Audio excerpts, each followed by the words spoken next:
반갑습니다. 송지준입니다. 제가 몇 차례에 걸쳐서 마지막 경선이 끝나고 난 뒤에 더불어민주당의 대통령 후보가 이재명으로 정해졌고 이낙연토와 마찬가지로 승복했다라고 할지라도 대한민국의 친문 세력, 대한민국의 진보 좌파, 대한민국의 운동권 세력이 그렇게 호락호락하지 않을 거다 이런 말씀을 드렸습니다. 보시게 되면은 이재명이 선출되고 난 뒤에 민주당의 호남 지지율이 자그마치 14%나 떨어졌다고 하는데요. 특히나 눈에 띄는 것이 핵심 지지층이다 라고 할 수 있는 호남권과 40대에서 낙폭이 컸다는 겁니다. 이재명이 선출되고 난 뒤에 도저히 내가 이재명은 지지할 수 없다. 더불어민주당조차도 지지할 수 없다. 이런 반응을 보이는 게 현재 지금 운동권 세력에서 그런 반응이 나오는 겁니다. 그럴 수밖에 없겠죠. 최근에 당대표라고 하는 사람조차도 이낙연 지지자들을 뭐라고 불렀습니까? 일베라고까지 불렀었습니다. 팀이라고 하는 걸 유지하는 것 자체도 어려울 수도 있고 왼수가 아니면 다행일 것이다. 그렇게 저는 봅니다. 이런 상황에서 주목해봐야 되는 게 문재인 대통령의 입장인데요. 문재인 대통령은 지난 12일 대장동 사건에 대해서 철저한 수사를 요청했습니다. 그런데 알고 봤더니 그런 메시지가 나오기 직전에 이재명 측에서 문재인 대통령과 면담 요청을 했다라는 게 밝혀졌죠. 그러니까 이재명 측에서 먼저 문재인 대통령한테 만나자고 요청을 한 겁니다. 하도 이제 친문 세력들이 난리를 치니까 문재인 대통령이 직접 나서가지고 진화를 해달라 이걸 이제 요청을 한 거겠죠. 그런데 그렇게 이재명 측에서 요청하고 난 뒤에 문재인 대통령이 내놓은 메시지는 대장동 사건에 대해 가지고 철저히 수사해라 이거였던 겁니다. 그리고 최대 관심사는 바로 경기도 국정감사였는데요. 웬걸 엄청나게 충격적인 상상도 하지 못했던 충격적인 폭로가 이번 국정감사에서 터졌습니다. 일단 예상이 됐던 것처럼 이재명 측에서는 굉장히 여유롭게 대처하는 모습을 보였습니다. 그런데 그랬던 이재명도 당황한 것을 숨기지 못하고 다음과 같이 감정 표현을 한 적이 있었습니다. 할 만큼 국제마피아와의 유착관계가 본위원회 볼 때 박철민 씨가 얼굴과 실명을 공개하며 진술서에는 보십시오. 이 사실 알고 있습니까?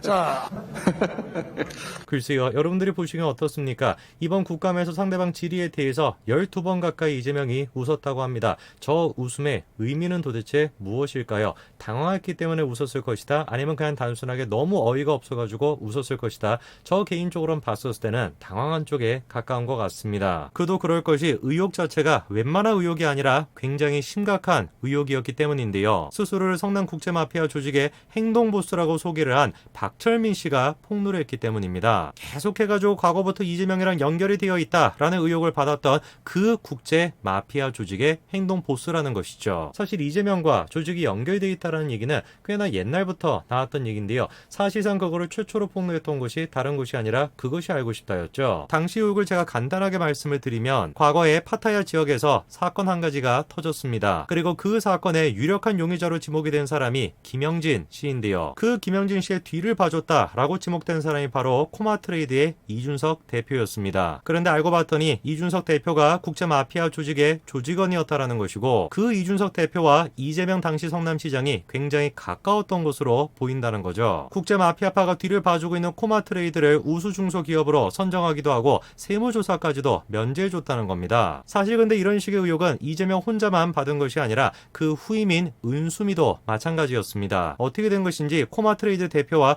은수미 시장도 굉장히 가까운 것으로 보이는데요. 놀랍게도 코마트레이드 측으로부터 은수미 시장이 선거 기간 동안에 운전기사 지원을 받았다라는 겁니다. 사실 그래서 옛날부터 알고 있는 사람들은 이재명과 조직이 연결되어 있다라고 생각을 했는데 문제가 뭐였습니까? 뭔가 구체적인 증언이 됐거나 물증이 없는 것이에요. 아니, 생각을 해보십시오. 다른 데도 아니고 이재명이란 지금 연관이 되어 있는데 누가 기꺼이 나서가지고 용기 있게 그 사실을 증언할 수가 있겠습니까? 그런데 이번에 용자가 나타난 거예요. 박철민 씨가 뭐라고 이번에 폭로를 했습니까? 이게 지금 그냥 단순하게 언론사에 얘기한 것이 아니라 진술서입니다. 직원들 모두 국제마피아파 현역 조직원들이 이사로 등재가 되어 있고 이재명 지사는 조건에 부합하지 않는 회사를 성남시 우수기업으로 표창해주고 특혜를 줬다. 그리고 그 이재명 시장을 뭐라고 불렀다라는 거예요? 이재명 보스라고 불렀다는 거죠. 그런 식으로 특혜를 제공한 거에 대한 대가로 뭐를 받았다는 겁니까? 국제마피아 측근들로부터 수십 차례에 걸쳐서 20억 가까이를 지원받았고 현금으로 돈을 맞춰줄 때도 있었다는 겁니다. 그리고 실제로 다음과 같이 이재명에게 전달됐다라고 하는 현금 사진까지도 공개가 됐고요. 한창 이제 논란이 됐었던 자동차 그 렌트카 사업체조차도 명함이 이번에 공개가 됐습니다. 재차 그리고 강조하는 것이 만약에 이 말이 허위사실이라고 한다면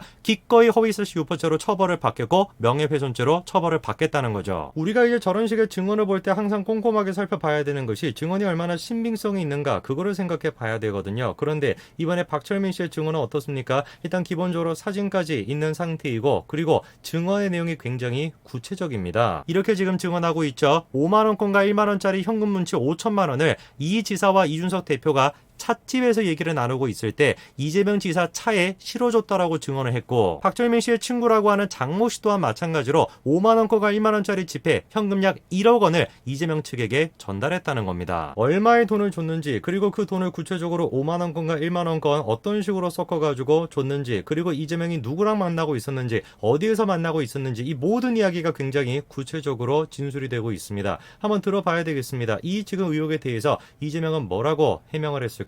제가 일단 결론은 제가 이렇게 했으면 옛날에 처벌받았을 것이고요. 제가 이 자리에 있을 수가 없을 겁니다. 글쎄요. 여러분들이 들으시기엔 어떻습니까? 저는 이제 이런 내용을 굉장히 꼼꼼하게 듣는 편인데 제 귀에 딱 뇌리에 박혔던 중요한 표현 한 가지가 있습니다. 다시 한번 들어보실까요? 일단 결론은 제가 이렇게 했으면 옛날에 처벌받았을 것이고요. 자, 이재명이 지금 뭐라고 얘기합니까? 내가 만약에 이렇게 했다면, 즉 가정을 통해 가지고 설명하고 있죠. 정말로 자기가 이 사건에 아무런 연관성이 없다라고 한다면 제일 처음 했어야 되는 얘기는 뭐겠습니까? 터무니없는 얘기다. 당연히 나는 하지 않았다라는 사실관계에 따른 진술을 해야 되는 것인데 이재명은 뭐라고 하고 있는 거예요? 가정을 하고 있는 겁니다. 어디서 찍었는지 모르겠지만 참 노력은 많이 하신 것 같습니다. 뿐만 아니라 구체적인 증거가 될 수 있는 돈뭉치, 그냥 단순한 돈뭉치뿐만 아니라 박철민 씨가 진술했던 진술서를 아까 전에 사진으로 찍어놓은 거 아니었습니까? 그거에 대해 가지고 반박을 지금 똑바로 못하는 거예요. 그냥 가짜일 것이다. 그냥 지어낸 것이다. 이런 취지로 답변하고 있죠. 이렇게나 위험한 사안에 대해 가지고 박철민 씨가 자기 얼굴을 다 공개했습니다. 사실상 자신의 신원까지 밝히면서 이런 폭로를 했던 것이죠. 한마디로 박철민 씨는 목숨을 걸고 이재명에 대해서 폭로한 것입니다. 그런데 이거를 그냥 단순하게 루머로 우리가 취급할 수 있을까요? 사실 한두 번이 아닙니다. 조폭과 이재명이 연결되어 있다는 증언 한두 번이 아니죠. 일전에 장기표 후보는 뭐라고 주장을 했습니까? 조폭이 어떻게 집무실 책상에 발을 올리고 사진을 찍을 수 있냐 이거예요. 떡하니 지금 이재명 집무실 책상에 다리를 올리고 있는 사람, 두 손을 번쩍 들어 올리고 있는 사람, 저 사람이 지금 조직원 출신이라는 거 아닙니까? 저거에 대해 설명했던 내용이 뭡니까? 이재명 시향실은 오픈되어 있기 때문에 어떤 시민이 됐든지 간에 자유롭게 와가지고 사진을 찍을 수 있다. 맞는 얘기죠. 근데 문제가 뭡니까? 어떤 시민이 도대체 어떤 정상적인 시민이 시장실 책상 위에다가 다리를 올리고 손을 갖다가 이런 지금 포즈를 하면서 사진을 찍겠냐 이거예요. 이미 지금 계속해가지고 여당 내부에서 어떤 얘기가 나옵니까? 이재명을 대체할 준비를 한다는 겁니다. DJ의 적자라고 불리는 장성민 전 의원도 이런 지금 주장을 하고 있죠. 이미 제가 지난주에 말씀을 드린 것처럼 이재명이 중간에 낙마할 수 있다. 이거는 그냥 단순한 시나리오가 아니라고 저는 생각합니다. 점점 시간이 가면 갈수록 더욱더 현실화가 되고 있어요. 왜 하필이면 박철민 씨 같은 중요한 증인이 이제서야 나타났을까? 요 시기를 가만히 생각해 본다면 딱 한 가지 변수밖에 없죠. 누가 누구랑 등을 돌렸다. 친문계가 이낙연계가 이재명과 등을 돌렸다. 이거 말고는 없는 겁니다. 이재명의 운명 앞으로 어떻게 될지 저는 굉장히 흥미롭게 지켜보겠습니다. 이재명 본인 스스로는 굉장히 조마조마하면서 지켜봐야 되겠죠. 여기까지 말씀드리겠습니다. 감사합니다.